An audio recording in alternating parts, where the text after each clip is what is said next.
नमस्कार, मैं हूं सुरेश चौहान की और आप देख रहे बिंदास बोल। बिंदास में हम आपके सामने मुद्दा लेकर आए हैं प्रधानमंत्री के वक्तव्यों को लेकर। और बड़ी ही दुख की बात है कि किसी देश को 60-65 साल बाद आजादी के ये पूछना पड़ रहा है अपने प्रधानमंत्री को सत्ता की तरफ देख के, सारी सरकारों की तरफ देख के, कि क्या सत्ता ने पुरुषार्थ खो दिया है। जी हां, ऐसा सवाल इसलिए पूछने की बारी आई है क्योंकि इन प्रधानमंत्री ने जवाब दिया है, कहा है। मनमोहन सिंह कह रहे हैं कि आतंकी हमला कर सकते हैं। ये वो प्रधानमंत्री जो सालाना 2 लाख करोड़ रुपए देश के सत्ता के द्वारा रक्षा बजट पर खर्च करते हैं। पुलिस का बजट जोड़ दिया जाए तो 4 लाख करोड़ से ज्यादा का खर्चा होता है। इनके 10 साल के कार्यकाल में 40 लाख करोड़ रुपए खर्च करने के बाद भी अगर किसी प्रधानमंत्री को ऐसे कहने की नौबत आती है तो या तो उस देश में आतंकवादियों की संख्या करोड़ों में है या फिर सत्ता ने पुरुषार्थ खो दिया है। क्योंकि जिस देश के पास दुनिया की 2 नंबर की सेना हो, जिस देश के सैनिक पराक्रमी हो, जिस देश के वैज्ञानिक मंगल तक पहुंचते हो, उस देश के प्रधानमंत्री को ऐसा कहने की नौबत क्यों आती है? अगर आई है तो यह राष्ट्रीय चिंतन और चिंता का विषय होना चाहिए। और इसलिए बिंदास बोल में हम आपके सामने यह बात लेकर आए हैं और आपको पूछ रहे सवाल कि क्या सत्ता ने पुरुषार्थ खो दिया है। मनमोहन सिंह जी, आप अल जजीरा चैनल की तरह खबरें क्या बता रहे हैं कि कहां पर आतंकवादी हमला होने वाला है। आप सुदर्शन चैनल की तरह बेखौफ होकर बिंदास बोलिए और उन सबको बड़े आवाज में कहिए, एक देश के इतने बड़े प्रधानमंत्री के तौर पर, कि जो इस देश पे हमला करेगा उनको जड़ के समेत उखाड़ फेंकेंगे। लेकिन ऐसा नहीं हो रहा है। न जाने क्या मजबूरी है, न जाने क्या स्थिति है। जो भी है, हमें तो लग रहा है कि पुरुषार्थ खत्म हो गया सत्ता के अंदर का। प्रधानमंत्री चिदंबरम को क्यों नहीं पूछते कि गोवा में तालिबान के एक बहिष्कृत संगठन के नेता के साथ चिदंबरम क्यों मिले, मंच साझा क्यों किया? इस देश में आतंकवादी खुलेआम घूमते हैं और प्रधानमंत्री कहते हैं कि हमला होने वाला है। अगर यह स्थिति है तो यह राष्ट्रीय चिंतन आज हम यहां पर बिंदास में शुरू कर रहे हैं। आप भी बेखौफ होकर अपनी बात को कहिए, क्योंकि बात यहां किसी दल की नहीं, देश की है। आइए, आपकी प्रतिक्रिया लेने के पहले डिटेल में नजर डालते हैं मुद्दे पर।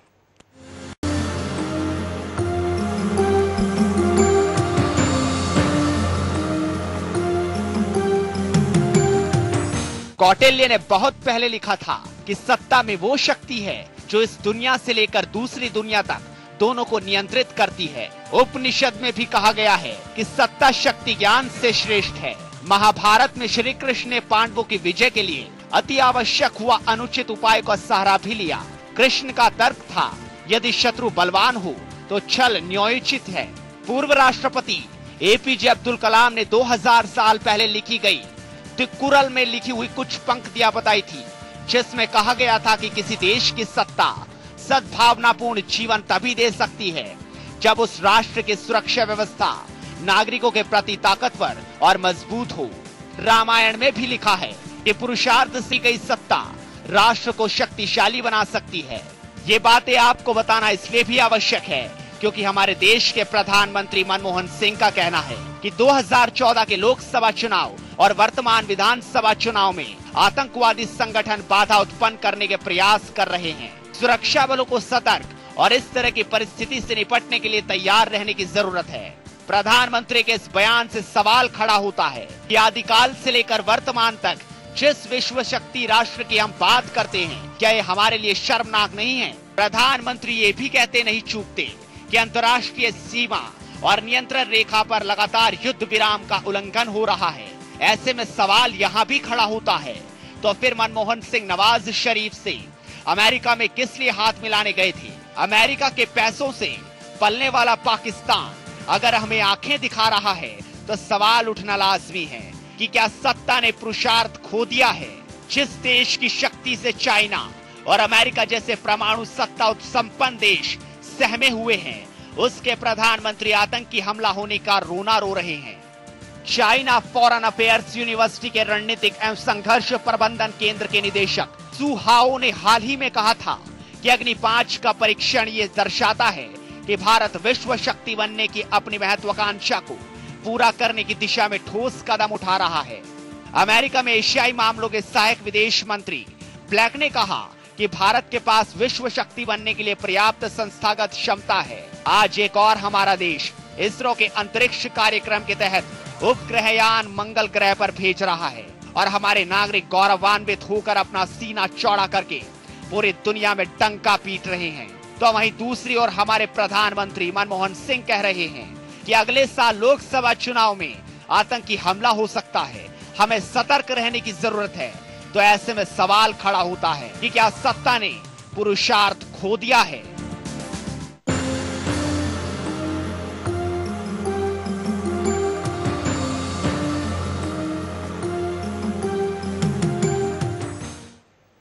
और यह मुद्दा है और इस मुद्दे पर आपको बोलना है। अब नहीं बोलेंगे तो देश नहीं बचेगा। पुरुषार्थ ही जब खत्म हो गया है तो आप रक्षा की अपेक्षा कहां से कर रहे हैं? और इसलिए पूरे हिंदुस्तान को आवाज उठाने की जरूरत है, अपने अंदर झांकने की जरूरत है, अपने आप को पहचानने की जरूरत है और अपने पहचान के साथ बोलने की जरूरत है। आइए, कई कॉलर हमारे साथ जुड़े हैं, उनके पास चलते हैं। जय हिंद। जय हिंद। मैं कुंदन बात कर रहा हूँ जी। हाँ, मैं किसी राजकीय पक्ष से जुड़ा हुआ व्यक्ति नहीं हूँ, भारत का एक आम नागरिक हूँ। ठीक है। हाँ, ये जो अभी वर्तमान काल की जो गवर्नमेंट है या सरकार है, जो मुखिया है, उनसे हमें कुछ उम्मीद नहीं है, लेकिन हम आपके माध्यम से पूरे भारत की जनता को आह्वान करते हैं कि ऐसे पंत प्रधान को उसके पद पर रहने का अधिकार नहीं है जो अपनी ही जनता को भय दिखाए कि आतंकवाद का हमला हो सकता है। अरे भैया, आपको क्यों बिठाया है हमने? अगर आप हमारी रक्षा, हमारी भावनाओं की और हमारे जज्बों को आप रक्षित नहीं कर सकते, आपको एक दिन भी सत्ता पर टिके रहने का अधिकार नहीं है। दूसरी बात ये ठीक ऐसा होता है कि जैसे कोई मंदी का माहौल आने वाला हो और पहले से ही पब्लिक को या जनता को साइकोलॉजिकल तैयार रखें कि भाई अभी मंदी आएगी, महंगाई आएगी। ठीक ऐसे ही अगर आपको इससे देश संभलता नहीं है, आप बोल रहे हो कि एमआई का नेटवर्क पूरा देश में स्थापित हो चुका है, तो आप 10 साल क्या कर रहे थे? मेरा यह प्रश्न है कि देश के अंदर जो इंडियन मुजाहिदीन का नेटवर्क स्थापित हो चुका है, आईबी का रिपोर्ट है, तो आप कर क्या रहे हो इतने साल से? क्यों भारत की जनता को सतत भय के अंदर जीने के लिए मजबूर कर रहे हो? मेरा यह कहना है, मेरे पूरे देश के वासियों के। बिल्कुल, धन्यवाद। हम यही कह रहे हैं कि प्रधानमंत्री की तरफ देखकर, उनकी बातों को सुनकर देश में हौसला बढ़ना चाहिए, हिम्मत आनी चाहिए। ये तो हौसला खो रहे हैं, लोग तो परेशान हो रहे हैं और इसलिए इसके ऊपर चर्चा जरूरी है। अगले कॉलर। जय हिंद, बोलिए। चौहान जी, ऐसा है कि जिस देश के प्रधानमंत्री हाँ तब भी चुप कर जाए जब हमारे नौजवानों को सिर चीज काट के ले गए हमारे पड़ोसी, हाँ, और हमारे प्रधानमंत्री चुप करके बैठे रहे। हाँ। आज अगर वो इतनी बात कह रहे कि देश पर आतंकवाद का हमला होने वाला है, हाँ, इलेक्शनों में आतंकवादी हमें सता सकते हैं, तो मेरे ख्याल में हम सबको डूब बनने की बात है कि ऐसे प्रधानमंत्री के राज में हम साथ दे रहे हैं। धन्यवाद। अगले कॉलर के पास चलते हैं। जय हिंद। हेलो, बोलिए। सर नमस्कार। नमस्कार सर, मैं आपको बस एक छोटी सी लाइन में मैसेज देना चाहता हूँ। जो प्रधानमंत्री मनमोहन सिंह है, इसका रिमोट कंट्रोल सोनिया गांधी जी के हाथ में है। हाँ। और मुझे हैरानी होती है देख के, एक कोई नया चैनल चालू है, वो भी कांग्रेस पार्टी का ही है। उसमें कह रहा है कि जनता कि मैं कांग्रेस को दूंगा, मैं कांग्रेस को दूंगा। मैं हैरान हो गया देख के कि अच्छा, अभी भी लोग कहते हैं कि वो कांग्रेस को वोट देंगे। भैया सिंपल सी बात है, कांग्रेस को वोट देने का मतलब है सोनिया गांधी। चलिए, वोट की राजनीति एक अलग हिस्सा है, कौन किसके रिमोट पे चलता है ये उस पार्टी का हिस्सा हो सकता है। कंट्रोल उनके ऊपर किसका है ये तो चिंता का विषय है। उससे भी बड़ा चिंता का विषय क्या देश कंट्रोल में है क्या नहीं। अगर देश आतंकवादियों के कंट्रोल में है तो इससे बड़ी चिंता की बात और क्या हो सकती है। अगले कॉलर के पास चलते हैं। जय हिंद। अरे जय हिंद। बोलिए। जय हिंद। क्या कहेंगे? बोलो। जय हिंद। मैं मनोज पिपलिया बोल रहा हूँ। हाँ। और अभी गल्फ में हूँ। एक्चुअली मेरा प्रश्न यहाँ पे ये है कि सत्ता के जैसे चाणक्य ने एक बार कहा था कि अगर कोई हमारा देश का कोई भी प्रधानमंत्री या कोई भी जिसका हाथ में डोर है, वो डोर किसी विदेशी के हाथ में हो, ऐसा ही हो रहा अभी। एक्चुअली जब हमारे जवानों को काट दिया जाता है तब हम लोग उसको क्रिकेट के नाम पे हम लोग बुलाते हैं, हम क्रिकेट नहीं खेलेंगे। या खेलने की बात है क्या? देश के साथ मजाक हो रहा है। एक्चुअली होना चाहिए ये कि आज हमने जवाब, एक बार हमने जवाब दे दिया तो उसको सामने ऐसा जवाब दो कि दूसरी बार आंख उठाने की हिम्मत ना करे। और बिल्कुल ऐसा सामर्थ्य इस देश के जवानों के हाथों में है, उनके कंधों में है, उनके बाहों में है, उनके हाथ में भले ही शस्त्र पुराने हो, लेकिन नए नए दुश्मनों के खिलाफ लड़ने के लिए वो तैयार है। -40 डिग्री सेल्सियस पर भी इस देश का जवान कम संसाधन होने के बावजूद भी पूरे हौसले के साथ दुश्मन से लोहा लेने को तैयार है। लेकिन दिल्ली क्यों कमजोर है? अगले कॉलर। जय हिंद, बोलिए, क्या कहना है आपको? हाँ जी, मुझको ये कहना है सर कि हमारे देश की जो सत्ता है उसने पुरुषार्थ खो दिया है, और वो जो है सत्ता ने पुरुषार्थ खो दिया है। तो वो हमारे जो छोटे छोटे देश है उनसे भी जो है इतना डरता है। हमारा जो केंद्र की सत्ता है हमारी, तो उससे इतना डरता है, मतलब जैसे भीगी बिल्ली बोलती है तो भीगी बिल्ली के समान बोलता है। और जबकि हमारा देश इतना बड़ा है, विशाल है, अगर हमारी हुंकार तो हो जाए तो छोटा देश हमारा भी जो है हमारे सामने चूहा हो जाए। और हमारी जो सत्ता है, हमारे देश की सत्ता केवल संतों के विरुद्ध लगी हुई है। धन्यवाद। अगले कॉलर के पास चलते हैं। जय हिंद, बोलिए। हाँ जी, हाँ चौहान जी नमस्कार। बोलिए। हाँ चौहान जी जय हिंद। हाँ, रमेश यादव बोल रहा हूँ छत्तीसगढ़ से। बोलिए। हाँ, सत्ता तो पुरुषार्थ तो खो चुकी है। हाँ। क्योंकि सत्ता के लोग तो ऐसे लोगों को ही प्रोत्साहन देते हैं, और जो समाज को सुदृढ़ एवं शक्तिवान बनाते हैं वैसे व्यक्ति को तो कारावास में डाल देते हैं। धन्यवाद। जब आतंकवादियों को पकड़ा जाता है तो सालों साल उनको बिरयानी खिलाई जाती है। उनके फांसी के दिन के मुहूर्त को राजनीतिक तौर पर निकाला जाता है। देश में संदेश देने के लिए कड़ी कार्रवाई करने के बजाय राजनीतिक हित देखा जाता है। उस देश के प्रधानमंत्री को यह बोलने की नौबत नहीं आएगी तो और क्या आएगी? यही हो रहा है। अगले कॉलर। जय हिंद। जय हिंद सर। बोलिए। सर, ये हमारा जो प्रधानमंत्री है मनमोहन सिंह नहीं, मोहन सिंह है, इनका नाम मोहन सिंह होना चाहिए। हाँ जी, इससे बढ़िया तो जी हमारे देश का प्रधानमंत्री नरेंद्र सिंह मोदी को बनना चाहिए। धन्यवाद। वैसे तो मोहन सिंह ही ज्यादा समय रहते हैं, लेकिन जब उन्होंने मुंह खोला और बोला तो उस मौन ने तो इस देश की पूरी हवा ही हिला दी। सबको लगा कि क्या हो गया है। जब प्रधानमंत्री ही खुद कहते हैं कि हमला होने वाला है तो फिर देश क्या कहेगा? दूसरे मंत्रियों की तो बोलने की औकात ही खत्म हो गई, क्योंकि प्रधानमंत्री साक्षात ये बात बोल रहे हैं। अगले कॉलर। जय हिंद। जय हिंद सर। गणेश विश्वकर्मा बासी सिद्धार्थनगर छोटे कस्बे से बोल रहा हूँ। बोलिए। जहाँ पे लाइट 6 घंटे रहती है। ये मनमोहन सरकार क्या करेगी? जिस देश में रूस का एक पुराना विमान लाके इंडिया खुश होता है, जिस देश का उपराष्ट्रपति आरती नहीं लेता है, उस देश में सुरक्षा क्या करेंगे ये देश की?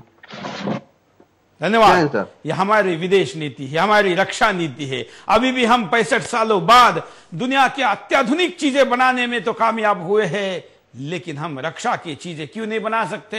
हम क्यों निर्भर है रशिया पर? हम क्यों निर्भर है अमेरिका पर? हम क्यों निर्भर है यूरोप पर?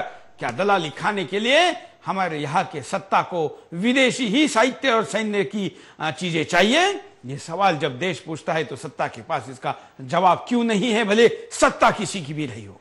अगले कॉल। जय हिंद। 1 अरब 30 करोड़ आबादी वाले राष्ट्र के शासक के पुरुषार्थ को क्या बोलें? जो खुद नहीं बोलता उसके साथ जुड़े दल बोलते हैं, जो अपने अनुसार चलते फिरते कटते और जुड़ते हैं। रावण को आज भी श्रद्धा से जलाते हैं। यदि भगवान राम की जयकार होती है तो रावण को मुर्दाबाद कोई नहीं कहता, क्योंकि उसके सर नहीं, वो खुद बोलता था, जिससे आत्मसम्मान और उसका पुरुषार्थ झलकता था।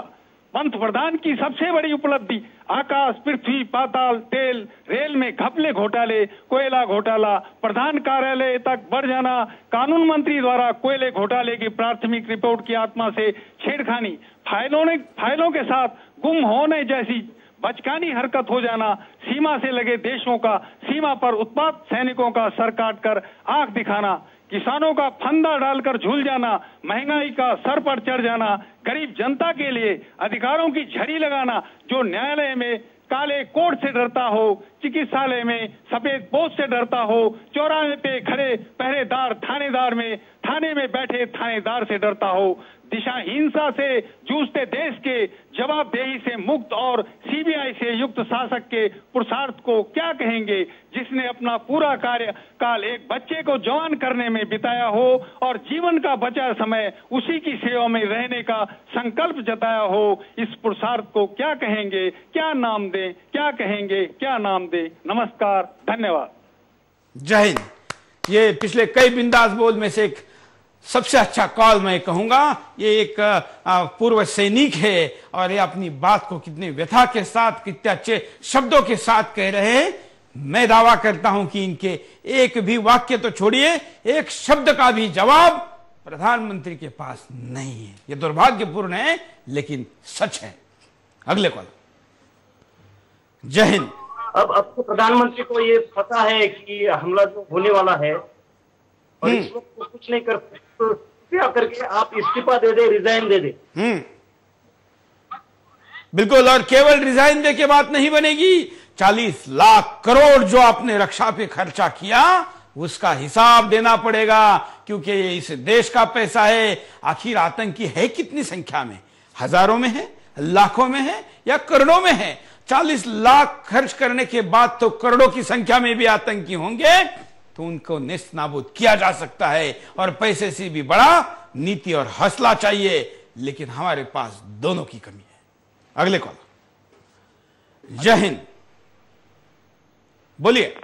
हाँ, नमस्कार सुरेश जी। नमस्कार सर, मैं विशाल पांडे बोल रहा हूँ द्वारका से। हाँ, मैं ये कहना चाहता हूँ कि ये जो आतंकवादी प्रधानमंत्री कह रहे हैं कि जी आतंकवादी हमला होगा, तो यार हिंदुस्तानी सर डरने वाले नहीं है। आतंकवादियों से तो उनको बिल्कुल ही डर नहीं है, किंतु हमारे भ्रष्टाचार ये मंत्रियों से डर है जो सरकार में आतंकवादी छुपे हैं, इनसे हमें डर है। हमें आतंकवादियों से बिल्कुल भी डर नहीं है। प्रधानमंत्री हमें डराने की, पूरे हिंदुस्तान डराने की कोशिश बिल्कुल ना करे, मगर जो सरकार में आतंकवादी मंत्री छुपे हुए हैं उनसे डर है। और बिल्कुल आतंकवादियों से साठगांठ जरूर है, ये मेरा कहना है सर।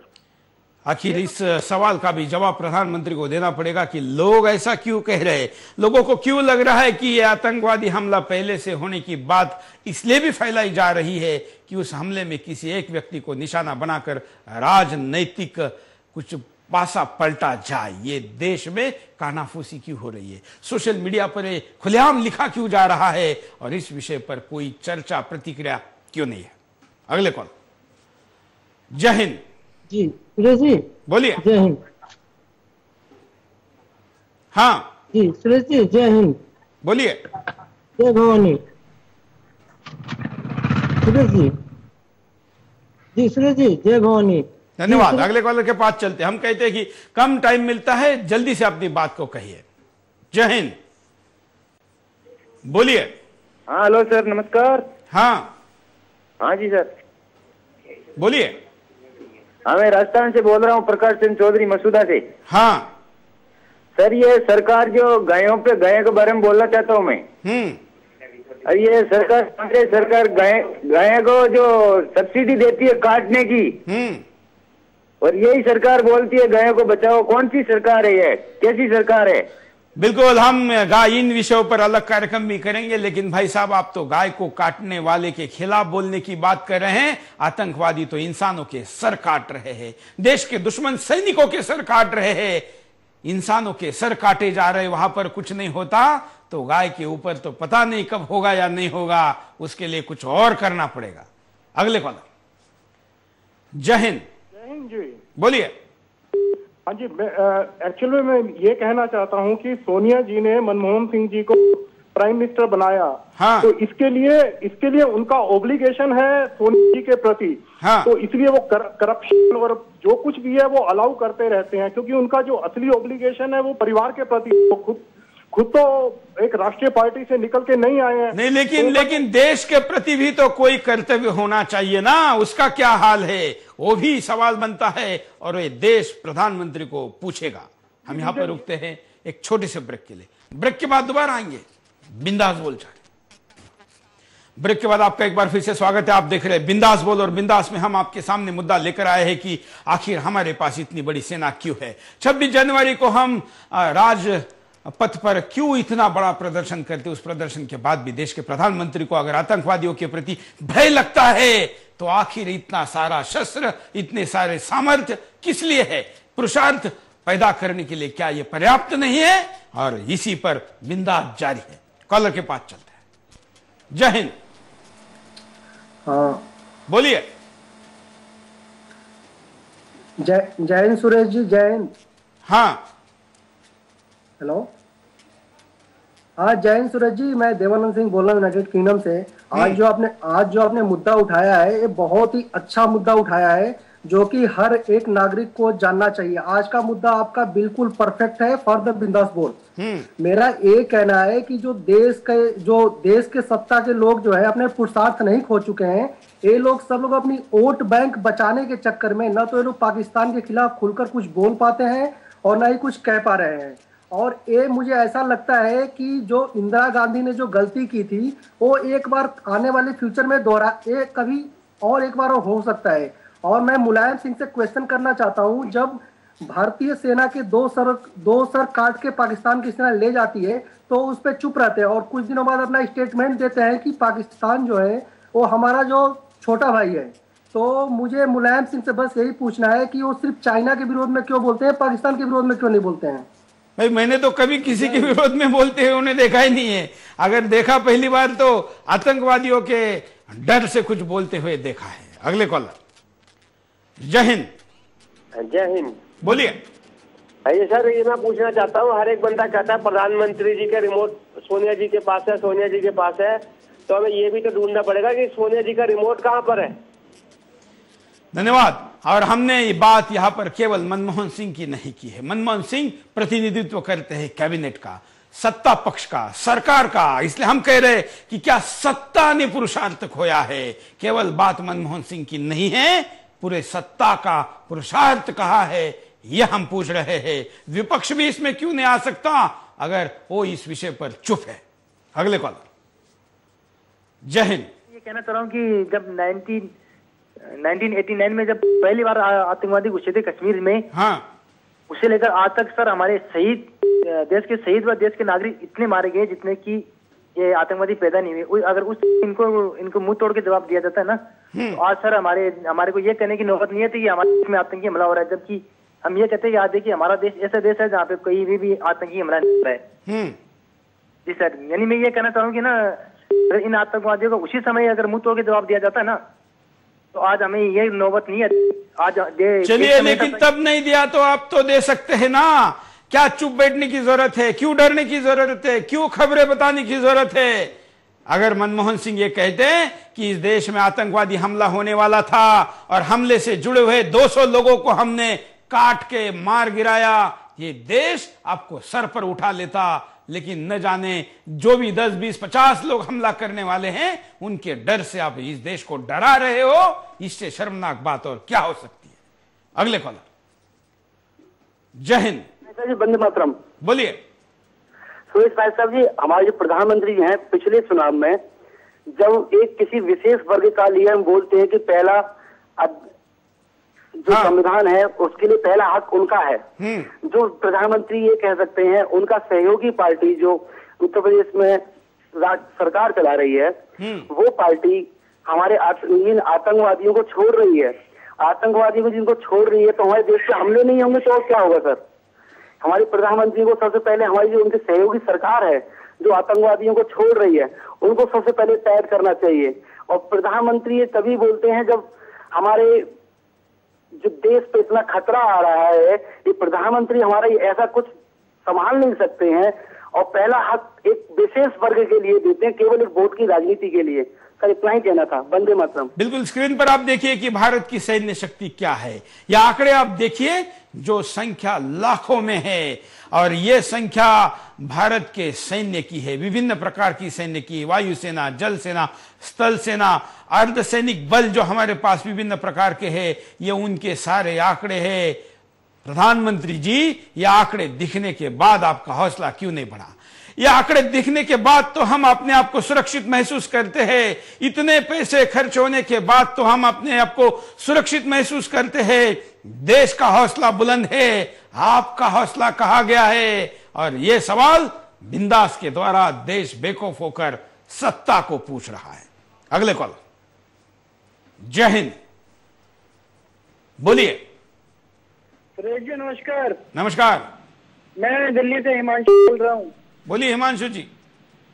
सुरेश जी, मेरा मानना है कि आज देश को एक सशक्त नेतृत्व की आवश्यकता है, और जैसे महाभारत में धृतराष्ट्र की आंखों पे पट्टी बंधी थी, वैसे ही प्रधानमंत्री मनमोहन सिंह की आंखों पे पट्टी बंधी है। ऐसे में हमारे देश की सेना को उनका मनोबल बढ़ाने के लिए नरेंद्र मोदी जी को उनका प्रधान बनने की आवश्यकता है। ऐसे में पूरे देश को इकट्ठा होकर नरेंद्र मोदी जी को प्रधानमंत्री बनाने की सख्त आवश्यकता है। जय हिंद सुरेश जी। अगले कॉलर के पास चलते हैं, आप भी अपनी बात को रख सकते हैं। जय हिंद। जय हिंद, बोलिए। हाँ जय हिंद, मेरठ से विजय प्रताप जी बोल रहा हूँ। मैं ये जानना चाह रहा था कि जैसे हमारे प्रधानमंत्री जी मौली जैसे बने हुए बैठे रहते हैं, तो ऐसा क्यों करते हैं? हमारे जवानों के सर काट के ले जाएं, इस तरह करते हैं। चलिए एक ही मुद्दे को बार बार मत उठाइए। हमारे पास 1 घंटे का टाइम है और हमने कई नए मुद्दे अपने पास होने चाहिए, तर्क होने चाहिए, पॉइंट्स होने चाहिए। हम उसी मुद्दे को बार बार उठाने के बजाय नए पॉइंट लेके आए और प्रधानमंत्री को सवाल पूछे। अगले कॉलर। जय हिंद। जय हिंद, बोलिए। मान्यवर अंधा बाटे फिर खुद को दे। मान्यवर सत्ता के पास पुरुषार्थ था कहाँ, जो खो दिया। सुरेश जी, पुरुषार्थ का नमूना बेनी प्रसाद कहते हैं। गुजरात का खूनी देश में घूम रहा है। इनका पुरुषार्थ ये है कि इन्होंने लूले लंगड़ों का पैसा खाया। इन्होंने 5 रुपए का 12 रुपए में थाली राज बबल जैसों ने बेची। इनका पुरुषार्थ, यदि भारत माता का बेटा 200 के साथ रोटी खाता है तो उसे भारत माँ के बेटे ने महंगाई कर दी।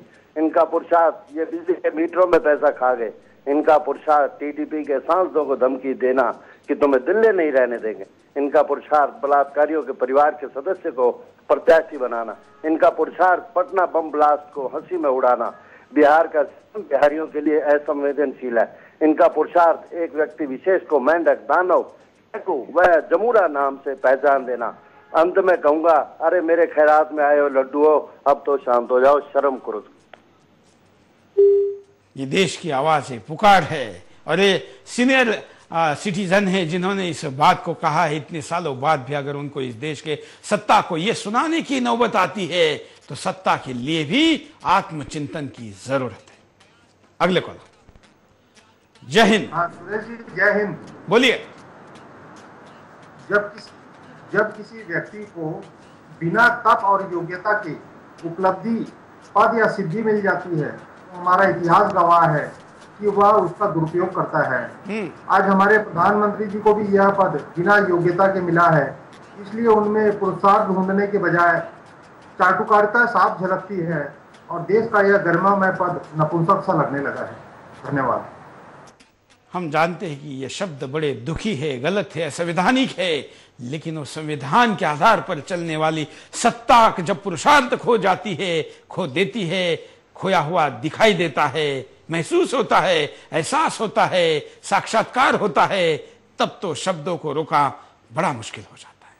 कारण देखते हैं। लोकसभा विधानसभा चुनाव पर आतंक की साया। हमारे देश के माननीय प्रधानमंत्री जी कह रहे हैं चुनाव में आतंकी हमला हो सकता है। एक प्रधानमंत्री का देश की जनता को आतंकी हमले के बारे में बताना सत्ता की कमजोरी को दर्शाता है। ऐसा लगता है जैसे हमारे प्रधानमंत्री अपनी कमजोरी को जनता को बता रहे हैं। आतंक के खिलाफ सरकार की नीति पर सवाल। प्रधानमंत्री कह रहे हैं देश में इंडियन मुजाहिदीन आतंकी संगठन इतना मजबूत है, वो कहीं भी और किसी भी जगह आतंकी हमला कर सकता है। ऐसे में सवाल उठता है, क्या हमारी आतंक के खिलाफ सिर्फ बातें ही होती हैं? क्या हमारी आतंक को नेस्तनाबूद करने के लिए कोई नीति नहीं है? 125 साल पुरानी खुफिया ब्यूरो पर सवाल। देश की बाहरी और आंतरिक सुरक्षा के लिए हमारे पास सक्षम सुरक्षा एजेंसियां हैं। क्या आतंक के खिलाफ हमारी सुरक्षा एजेंसियों के हाथ बंधे हुए हैं, या फिर हमारी सुरक्षा एजेंसियां आतंक से लड़ने में नाकाम हैं? क्या प्रधानमंत्री सुरक्षा एजेंसियों की कार्यशैली के बारे में बताएंगे? देश के सुरक्षा मानकों पर सवाल। हमारे पास दुनिया की तीसरे चौथे नंबर की सेना है। हम आज आकाश से लेकर समुद्र तक एशिया में सबसे बड़ी ताकत हैं। क्या ये हमारी ताकत सिर्फ दिखाने के लिए है? लगता तो ऐसा ही है, क्योंकि हम अभी तक देश के बाहरी और आंतरिक दुश्मनों से नहीं निपट पाए हैं। वोट बैंक की राजनीति आतंक को बढ़ावा देती है। वोट बैंक के लिए अभी कुछ दिन पहले कुछ प्रादेशिक सरकारों ने आतंकियों को रिहा करने की बात की है। अब अगर सरकारें ही आतंकियों को रिहा करने लगेगी तो आतंकी तो खुद ही मजबूत होंगे। भारत के महाशक्ति बनने पर सवाल। हम चांद तक पहुंच गए हैं, अब तो अपने तमाम एशियाई देशों को पछाड़कर मंगल तक भी पहुंच गए हैं, मगर अभी भी हम अपने देश को आतंक से मुक्त नहीं करा पाए। क्या ऐसी महाशक्तियां बनना हमारे लिए काम का है? कॉलर के पास चलते हैं। जय हिंद। जय हिंद सर। बोलिए। मैं बोल रहा था पवन कुमार सिंह, हाईवे निर्माणी, कानपुर, रक्षा मंत्रालय है सर। हाँ। तो हमारे देश के ये प्रधानमंत्री जो भैंस का दूध पी करके ये बैठे हुए हैं, इन लोगों से हम लोग क्या उम्मीद कर सकते हैं सर? ये हमारे फैक्ट्री में ही काम की इतनी कमी है, हम लोग बैठ करके पेमेंट ले जाते हैं, बहुत शर्म आती है इस बात से। काम की कमी है, सामान उपलब्ध नहीं करा पाते हैं। और आज जो देश की हमारी सैन्य शक्ति है सर, ये क्या देश का एक एक जवान हाथ में लेकर के हथियार खड़ा हो जाएगा अगर जरूरत पड़ी तो मोर्चे पर। इनको डरने की क्या जरूरत है? इनको हमारा हौसला बढ़ाना चाहिए अथवा घटाना चाहिए। धन्यवाद। देश का जवान ही क्या, देश के जवान जो समाज में है, युवा है, वो भी खड़े हो जाएंगे। हम सब खड़े हो जाएंगे। देश के लिए आवाज दीजिए। आप तो रो रहे हैं, ऐसा करने से क्या होने वाला है? ऐसे में तो दुश्मन का हौसला बढ़ेगा और आक्रामक हो जाएगा और ज्यादा जोर से वार करेगा, क्योंकि प्रधानमंत्री ही ऐसा कह रहे हैं। कितनी दुखद बात है, जिस देश के पास दुनिया के सबसे ज्यादा युवा आबादी हो, उस देश का प्रधानमंत्री आतंकवादियों से डरता है। अगले कॉलर। जय हिंद। हाँ सर, नमस्कार सर। बोलिए। हाँ सर। सर हाँ सर, ये जो है ना सर, हमारे इंडिया के जो भी नेता है ना सर, ये लोग का ना सर मान पूरा खाली देश को ना सर सब तरफ से भ्रष्टाचार कर करके पूरा लूट के इंडिया को पूरा बर्बाद कर दिया सर। इन सुधारने के लिए सर एक ही रास्ता है, जितने भी जवान लड़के लोग है ना, जितने भी भाइयों है ना, ये सब अपने ग्रुप में सब। धन्यवाद। इस देश का जवान आगे आ जाए, इस देश का युवा आगे जाए, ये हिंदुस्तान की नई ताकत ऊर्जा दुनिया को दिखाई दे और वो सोच समझ कर राजनीति में आए या राजनीति में अच्छे लोगों को समर्थन दे, जाति भाषा प्रांत ये ना देखे और फिर इस देश में कोई शक्तिशाली व्यक्ति बैठे, ये इसका उपाय है। अगले कॉलर। जय हिंद। जय हिंद सर। बोलिए। सर मैं ऐसा कह रहा हूँ कि ये जो राजनीति विज्ञान में एक विद्वान ने ऐसा कहा था कि जो सत्ता होती है वो भ्रष्ट करती है और संपूर्ण सत्ता संपूर्ण भ्रष्ट करती है। हाँ। तो ये भारत की जो सरकार है वो संपूर्ण भ्रष्ट हो गई है। इन्होंने देश के जो देशभक्ति के जो सैनिक बलिदान करते हैं, उनके बलिदान को उन्होंने बिल्कुल ही कोई महत्व नहीं दिया है। इस बात को केवल एक सैनिक परिवार और सभ्य हम समाज ही समझ सकता है। तो ये बात अपने प्रधानमंत्री क्यों भूल जाते हैं बार बार में, और ऐसे अपने देश के बिल्कुल प्रधानमंत्री को इसीलिए तो याद दिलाने के लिए ये बिंदास हम लेकर आए हैं। परिणामों पर नजर डालते हैं कि अगर ऐसा ही होता रहा तो क्या परिणाम होंगे। आतंक हौसले बुलंद हो जाएंगे जब किसी देश का प्रधानमंत्री कह रहा हो देश पर आतंकी हमला होने वाला है, तो इससे क्या अंदाजा लगाया जा सकता है? या तो वो प्रधानमंत्री आतंकी हमले को रोक पाने में नाकाम है, या फिर हमें अपनी ताकत पर विश्वास नहीं।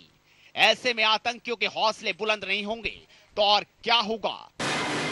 देश की जनता मायूस हो जाएगी।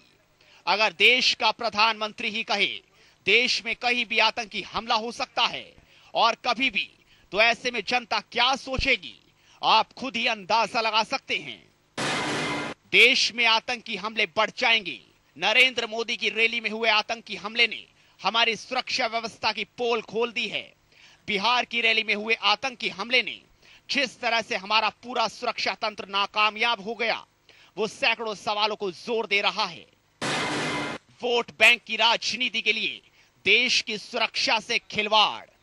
जिस तरह से आतंकी युवकों के प्रति हमारे नेता सहानुभूति दिखाते दिखाई दे रहे हैं, उससे पता चलता है इन नेताओं के लिए देश की सुरक्षा महत्वपूर्ण नहीं है, बल्कि सत्ता ज्यादा महत्वपूर्ण है। देश के दुश्मन देश को तोड़ने में कामयाब हो जाएंगे। हमारे कई पड़ोसी भारत को तोड़ने का सपना सदियों से देखते चले आए हैं। भारत में आतंक फैलाना देश को तोड़ने की ही साजिश है। आज भी भारत को तोड़ने के लिए पाकिस्तान अपना सबसे ज्यादा पैसा खर्च कर रहा है। चीन भी भारत को 16 हिस्सों में तोड़ने का ख्वाब देख रहा है। यह आपने भेजे हुए कारण और परिणाम हमने दिखाए, अब उपाय भी दिखाएंगे, लेकिन उसके पहले कॉलर के पास चलते हैं। जय हिंद। हाँ, जय हिंद सर जी। बोलिए। हेलो, जय हिंद सर जी। जय हिंद। हाँ, मैं ये पूछना चाहता हूँ, ये मनमोहन सिंह से एक सवाल करना चाहता हूँ कि असल में क्या वो सिख ही हैं? क्योंकि सिख कौम तो एक बहुत वीर कौम होती है, और मनमोहन सिंह जिस हिसाब से उनका बिहेवियर है, उनका बोलने का जो वह बोलते तो है ही नहीं। चलिए, सरदार असरदार है, ये देश का आरोप है। अगले कॉलर। जय हिंद। बोलिए। हेलो, शायद कॉलर से संपर्क टूट गया। हम अगले कॉलर के पास चलेंगे। आप भी कॉल कर सकते हैं, अपनी बात को रख सकते हैं। जय हिंद। बोलिए। मैं प्रतिक्रिया देना चाहता हूं कि प्रधानमंत्री जी अभी जो अमेरिका गए थे, तो उस समय 2 सिख भाइयों का वहां अपमान हुआ था, लेकिन ये वहां कुछ नहीं बोले। इनका पुरुषार्थ इसी से मतलब कि जाहिर होता है, और इनको थोड़ा ही प्रेरणा लेनी चाहिए रानी लक्ष्मीबाई से। अभी हाल ही में उनकी जन्मदिन मनाया गया, और उन्होंने साधन न होते हुए भी अंग्रेजों जैसे शक्ति से लोहा लिया, और ये इतने साधन संपन्न है, मंगल पर पहुंच रहे हैं, फिर भी ये डर रहे हैं छोटे से पाकिस्तान और IM से। ये बड़े शर्म की बात है, और इनका पुरुषार्थ क्या कहें। हेलो, धन्यवाद। हम यहां पर रुकते एक छोटे से ब्रेक के लिए। ब्रेक के बाद दोबारा आएंगे। बिंदास बोल जाए। ब्रेक के बाद आपका एक बार फिर से स्वागत है। आप देख रहे हैं बिंदास बोल, और बिंदास में हम आपके सामने मुद्दा लेकर आए देश के सुरक्षा का। जी हां, जिस देश के युवाओं की चर्चा दुनिया भर में है, जहां की सामर्थ्य की चर्चा दुनिया भर में है, जहां की शौर्य का डर दुनिया भर में है, जहां महाराणा शिवाजी हुए, ऐसे देश के प्रधानमंत्री आजादी के 65 साल बाद भाई कह रहे हैं कि आतंकी हमला करने वाले हैं। प्रधानमंत्री जी, आपसे हमको समस्या नहीं सुननी है, आपसे हमको उपाय भी नहीं सुनना है, आपसे हम केवल उपाय होते हुए देखना चाहते हैं। और इसीलिए इस देश में ये नहीं, दुनिया में सत्ता की व्यवस्था है। अगर सत्ता ये करने में नाकामयाब है, तो उस देश के सत्ता के पुरुषार्थ पर सवाल उठाने का अधिकार वहां का लोकतंत्र वहां की जनता को देता है, जो हम यहां पर आजमा रहे हैं और आपको सवाल पूछ रहे हैं। कॉलर के पास चलता है। जय हिंद।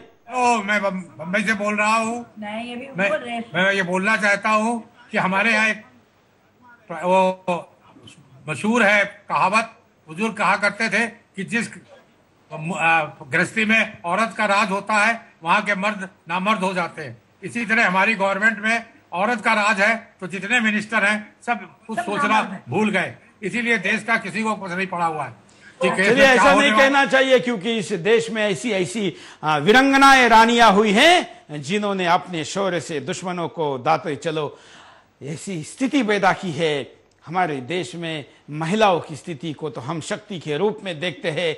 नारी अगर कही है ईमानदारी से पूरी शक्ति, ताकत और अपना विचार दे रही है, तो वहां तो शक्ति का अर्जन होना चाहिए, वहां पर अशक्ति नहीं होनी चाहिए। अगले कॉलर। जय हिंद। नमस्कार सर। बोलिए। ये जो अभी प्रधानमंत्री ने बोला सर, ये मोदी जी को मतलब इसके ऊपर मोदी जी के ऊपर हमला कराने का चक्कर होगा इनका, तो इसलिए अभी ऐसा बोल रहे हैं, क्योंकि ये तो पूरी आतंकवादियों की टीम इन्हीं के पास है। मुलायम सिंह हो गया, ये यहाँ पे शहीद हो गया, ये सब पूरी टीम इनके पास है, जो कुछ भी करने को बैठे। अभी वो सब करने के चक्कर में होंगे, इसलिए ऐसा बोल दिया पहले ही। हो सकता है वो अभी मोदी जी को बहुत होशियार होना पड़ेगा। धन्यवाद। यह आशंका कई लोग जता रहे हैं। टीवी पर डायरेक्ट लाइव में कोई ऐसा कहे, इस विषय पर कोई सवाल या निशान खड़ा कर सकता है, लेकिन आखिर किसी के मन में, 1-7 करोड़ लोगों के मन में कोई बात आ रही है, तो कहीं तो आएगी। यहां आ रही है। अगले कॉल। जय हिंद। जय हिंद सर, नमस्कार। बोलिए। बोल रहा हूँ महाराष्ट्र सर। हाँ सबसे पहले आपका अभिनंदन सर, ये कार्यक्रम आपने दिखाया तो।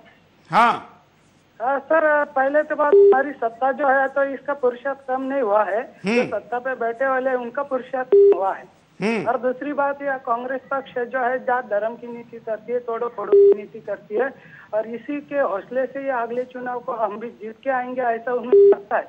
तो इसके ऊपर सर मतदान शक्ति का होना चाहिए। धन्यवाद। जो तोड़ो फोड़ो की नीति है, डिवाइड एंड रूल की नीति है, आतंकवादियों में क्यों नहीं अपनाई जा सकती? दुनिया अपना रही है, कई जगह पर यशस्वी हुई है। कोई भी हो वहां पर तो ये चालाकी दिखाइए, वहां पर ये स्थिति क्यों? अगले कॉलर। जय हिंद, बोलिए सर। हाँ, आज सत्ता पुरुषार्थ को खोकर अर्थ पुरुष बन गया है। हाँ। सत्ता के साथ खाली अर्थ ही रह गया है, अर्थ पर ही टिका है, अर्थ के ऊपर ही टिका है सबका नजर। तो जैसा कि अब्राहम लिंकन ने कहा था कि गणतंत्र लोगों का है, लोगों के लिए है और लोगों के द्वारा है, ऐसे ही आजकल अगर हम कहें कि सत्ता अर्थ का है और अर्थ के लिए और अर्थ के द्वारा है तो शायद गलत नहीं होगा। और ऐसे भी हमारे प्रधानमंत्री जो है वो अर्थशास्त्री है, इसलिए ये पुरुषार्थ को क्या समझेंगे। और जो आंकड़ा बता रहे हैं कि वो सुरक्षा के लिए खर्च हुआ है, वो शायद इन्हीं लोगों के सुरक्षा के लिए खर्च हुआ होगा, देश के लिए नहीं। धन्यवाद। अगले कॉलर के पास चलते हैं। जय हिंद। हेलो, बोलिए। हेलो, खाली ये राजनेता तो क्या सत्ता अपने जेब भरने के लिए है। हाँ, वो खाली वो लेडीज है तो क्या, वो एक वेटर थी कोई टाइम में, वो वेटर है तो देश को कैसे संभाल सकते? धन्यवाद।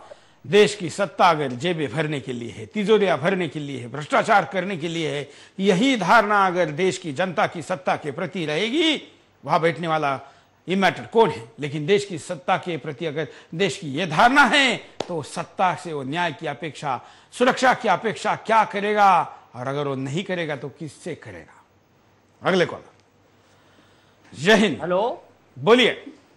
हेलो, जय हिंद सर जी। हाँ हाँ जी सर जी, मैं ये जो सत्ता में पुरुषार्थ नहीं है इसके बारे में बताना चाहूंगा कि आज तक जो कांग्रेस पार्टी है, अभी तक जितने भी साल सत्ता में रही है, इनने कोई पुरुष प्रधानमंत्री दिया ही नहीं जिसमें पुरुषार्थ हो। और पुरुष का मतलब ये होता है कि पूरे परिवार को चलाने वाला। इनने आज तक कोई अपने बल पे कोई फैसला ही नहीं लिया, ये सिर्फ नतमस्तक होते रहे दूसरों के सामने। इनको चाहिए कि खुद सामने आए, या पार्टी छोड़ दे, या पार्टी बदल दे, या पार्टी का नाम ही बदल दे, दूसरों को। चलिए, राजनीतिक तो बातें होती रहेगी, लेकिन यहां पर राष्ट्रनैतिकता की बात हो रही है। अगले कॉलर। जय हिंद, बोलिए। हेलो। हाँ, जय हिंद सर। बोलिए बोलिए। जी, जो हमारे जो प्रधानमंत्री जी है ना, उनकी सोच शायद उम्र के में बूढ़ी हो चुकी है। हाँ, इसलिए हमारे जो युवा हैं उनको आगे आना पड़ेगा। धन्यवाद। लेकिन अगर कोई शेर है तो शेर के बारे में तो कहा जाता है कि शेर कभी बूढ़ा नहीं होता। प्रधानमंत्री वो शौर्य क्यों नहीं दिखा रहे? अगले कॉलर। जय हिंद।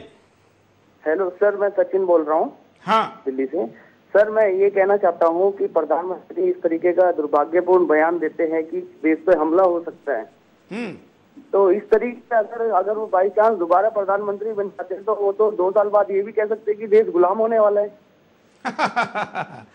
जब ये आ सकता है स्टेटमेंट, तो उसके बाद और क्या आ सकता है इसकी कोई कल्पना नहीं की जा सकती। अगले कॉलर। आज सुबह से उठते रात्रि से बात कर रहा हूँ मैं। बोलिए। हमारे जो भारत देश के जो सैनिक है ना, वो शासन सैनिक हस्तगत कर लेते हैं और हमारी प्रदेश जो व्यक्ति है, संबंध से ये नहीं करते। इनमें कुछ तो कम ज्यादा है। यह कैसा है, अब अपन सैनिक पूरा पाकिस्तान के भाग ये कर लेते। प्रदेश नीति है इनकी फेल हो गई है। जो प्रदेश नीति रहती तो आज तक कश्मीर में आज मिल जाता अपने सब। 1971 में भारत ने 90,000 सैनिक अटक किए थे शरण आने के बाद। बिल्कुल। जिस देश ने इस देश में आतंकवाद फैलाया, उस पाकिस्तान जो इस देश में एक छद्म धर्म युद्ध लड़ रहा है, वो देश को हम 2-2 बार हरा चुके हैं, उनके लाख सैनिकों को अरेस्ट कर चुके हैं, उनको नाक रगड़ा कर उसको हम वो वापस दे चुके हैं। उस देश से आप क्यों डरते हैं? और वो भी उस देश के सेना से भी, क्योंकि उसके कई बार सीज़फायर के बावजूद भी हम कुछ नहीं करते। वो यहाँ पर प्रॉक्सी जो वॉर चला रहे उसके खिलाफ भी कुछ नहीं करते। क्यों हम भूल रहे हैं कि इनको हमने पहले पराजित किया है और अभी भी कर सकते हैं। अगले कॉलर। जय हिंद। जय हिंद। जय हिंद सर। कैलाश चंद्र इस्माइल मध्य प्रदेश से बोल रहा हूँ। हाँ, मैं ये पूछना चाहता हूँ कि जो 10 साल का कार्यकाल रहा है, मनमोहन मंत्री जो मुख्यमंत्री प्रधानमंत्री हमारे रहे हैं, हाँ, इन्होंने ऐसा कोई काम किया हो जो बताए जिससे देश का सिर गर्व से ऊंचा हो? इनके कोई भी मंत्री रहे, इन्होंने ऐसे ऐसे बयान दिए हैं घटिया, जो देश को शर्मसार करने वाले बयान दिए हैं। और इन्होंने आज के इतिहास में हर नागरिकों ने जो अपना आंदोलन चलाया किसी भी संगठन के माध्यम से, चाहे किसानों का हो, मजदूरों का हो, व्यापारियों का हो, डॉक्टरों का हो, शिक्षकों का हो, हर आंदोलन को कुचला है। या आज तक किसी को भी इन्होंने मांग पर विचार नहीं किया है। जो दिग्विजय सिंह भट्टा परसोल में राजनीति करते थे किसानों की, उन्होंने खुद ने 26 किसानों को एनकाउंटर में मरवाया है और आज वो किसानों से वोट मांग रहे हैं। शर्म आना चाहिए नेताओं को, ऐसी पार्टी को जिन्होंने देश को गर्त में भेजा है और आजू बाजू हमारे विश्व में पूरे शर्मसार कर दिया देश को। इसके अलावा इन्होंने एशिया में हम इनसे भीख मांगने जाते हैं, चाइना के साथ हम युद्ध अभ्यास। चलिए, धन्यवाद। ऐसी कई समस्या है। अगले कॉलर के पास चलते हैं। आप भी कॉल कर सकते हैं। जय हिंद। सहारनपुर से। हाँ, मैं ये कहना चाहता हूँ, जिस देश में गाय को माता मानने जाता है, हाँ, उस देश के अंदर गाय काटी जाती है। और देश के प्रधानमंत्री जो हैं उस जाति से बिलोंग करते हैं जिन्होंने बुराई से लड़ते हुए अपने बच्चों को की भी बलि चढ़ा दी। लेकिन ये प्रधानमंत्री को ये भी नहीं पता कि मैं ऐसी कौम से बिलोंग करता हूँ जिन लोगों ने हमेशा बुराई से लड़ी है। और पता नहीं कैसे कैसे ये देते हैं कि जवानों पे इनका क्या असर पड़ेगा, क्या आने वाले हमारी पीढ़ियों पे असर पड़ेगा। ऐसे ऐसे प्रधानमंत्री हमारे देश के अंदर बैठ गए। धन्यवाद। चलिए, हमको जाति की बात करने की जरूरत नहीं। यहाँ तो पूरा हिंदुस्तान का वो प्रतिनिधित्व कर रहे हैं और पूरा हिंदुस्तान कई बार कई जगह पर शौर्य दिखा चुका है, तो प्रधानमंत्री उसको क्यों भूल रहे हैं? अगले कॉलर। जय हिंद। सर, मैं इतना ही कहना, मैं तो ये कहूंगा सर कि आप गलत कह रहे हैं कि इनके अंदर पुरुषार्थ नहीं है। आप ये सोचिए कि पूरे विश्व में, यहाँ तक कि अमेरिका को भी अगर किसी दूसरे देश के नागरिकों को नागरिकता देनी है या उनको शरणार्थी का दर्जा देना है तो सोचना पड़ता है एक बार, वहाँ के नागरिकों की उनको सहमत लेनी पड़ती है। लेकिन भारत एक ऐसा देश है, कांग्रेसी एक ऐसी पार्टी है जो अभी सत्ता में है, उन्हें कितने बांग्लादेशियों को यहाँ पे मतलब उन्होंने दे रखा है, स्थायी नागरिकता दे दी, उनको राशन कार्ड दे दिए, उनको कोई पूछने की जरूरत नहीं है। ये सबसे बड़ा आप कह रहे हैं जो कि पुरुषार्थ नहीं है, उनके अंदर बहुत बड़ा पुरुषार्थ है। ये कोई नहीं कर पाया विश्व में, कोई देश नहीं कर पाया। चलिए, विडम्बन के आधार पर इसको भी कोई ये भी कह सकता है। अगले कॉलर। जय हिंद। हेलो, नमस्कार सूरज जी। बोलिए। हेलो, नमस्कार। यशवंत भाई बोल रहा हूँ मैं। हाँ। आप मनमोहन सिंह की बात कर रहे हैं। वो प्रधान कहाँ है? वो तो कहीं सोनिया गांधी का सेवक है सर। ये पूरे कांग्रेस वाले सोनिया गांधी के सेवक है। सोनिया कह के ऐसा काम करो तो ऐसा करेगा, तो उसकी बात ही कहाँ करते हैं आप? चलिए, धन्यवाद। सोनिया गांधी और कांग्रेस को लोगों के इन आरोपों के भी जवाब देने पड़ेंगे, क्योंकि वो सार्वजनिक जीवन में राजनीतिक दल चलाते हैं और लोगों के मन में उनके द्वारा किए गए क्रियाकलापों के ऊपर ये सवाल है। हम यहाँ पर उपायों पर नजर डालने के लिए आपको उपाय देते हैं जो आपने हम तक भेजे। प्रधानमंत्री आतंकियों को कड़ा संदेश दें। आज हमारे प्रधानमंत्री आतंकियों के सामने झुकते दिखाई दे रहे हैं। आखिर ऐसी क्या मजबूरी है जो प्रधानमंत्री आतंक के खिलाफ कड़ा कदम उठाने से डर रहे हैं? क्या हमारे पास आतंक से लड़ने को साधन नहीं है, या फिर इन साधनों को आतंक से लड़ने की छूट नहीं दी जा रही है? आतंक पर राजनीति ना हो। कई राजनीतिक दल और राजनेता आतंकियों को निर्दोष बता रहे हैं। आतंकियों की गोली से शहीद होने वाले सेना और पुलिस के जवानों को फर्जी बताकर उनकी देशभक्ति पर सवाल उठा रहे हैं। क्या वाकई हमें और हमारे नेताओं को ऐसी राजनीति करने की जरूरत है। सुरक्षा बलों का मनोबल ना तोड़ा जाए।